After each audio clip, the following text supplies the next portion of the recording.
Hey everyone, hope you're going well. It's just a bit of a quick update on my layout and what I've been working on. So, if you've been watching some of the construction of the buildings I've been doing, like the station and the service station, thanks very much again. Really appreciate your time.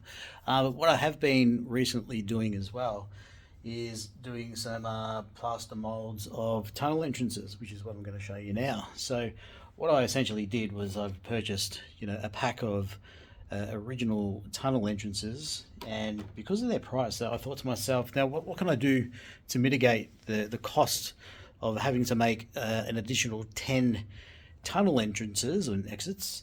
Uh, so what prompted me to do that was actually jump online, and I thought to myself, I'm going to make some silicon molds. So that's precisely what I did. So what I done is I've jumped on Amazon, bought a couple of packets of, or well, some silicon, which you can actually make these molds, and set them to come up with these results. And ta-da, there we go. So as you can see, like I've just taken these out of their respective molds, and this is the result. So as you can see, I'm going to need to clean these up essentially, because they still need to set for a few more hours, but I'll be, taking off some of those edge bits. But just to give you a point of comparison, not that I want to be too picky about the manufacturer, that's the original one. As you can see, I did break it, trying to get out of the original mold after working out some things. But that's the molds themselves when they come out. So as you can see, quite, very consistent. So I'll get on the, get the airbrush out and work on that.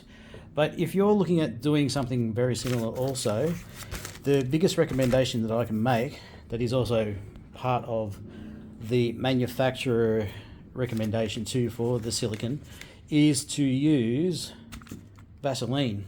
So you're probably thinking, Vaseline, what are you doing with Vaseline, Brett? And I'm like, well, there's multi-purposes for Vaseline these days. But the whole idea of the Vaseline is to actually help to separate. So there's your plaster. So when you actually make up your plaster, get a little bit of Vaseline and essentially just line the cast itself.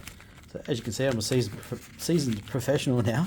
I like to make sure all my tunnel entrances are lubed. But as what this does is effectively make a video really awkward and change its PG rating to more of an adult-only viewing.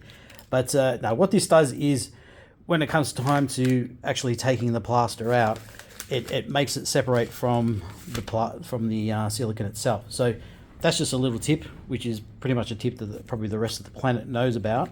But if you don't, I hope you got something out of this video and appreciate your time. And I look forward to sharing the journey with you even further. But just before I go, that's the layout. Well, that's all paper actually. So yeah, as you can see, I got some tunnel entrances all sitting there already, ready to go. I couldn't really do any landscaping, until all of these tunnel entrances have been taken care of. So there's a lot of ins and outs, still undecided on some areas as well, but otherwise pretty happy with the process. So there's the first station that I did. That's in the description of the video, you'll see, and there's a service station as well that I've done. So pretty damn cool. So yeah, like and subscribe. Don't be afraid to check in now and then and see the progress, because I'm pretty damn sure I'm going to be posting more. Thanks for your time. Take care.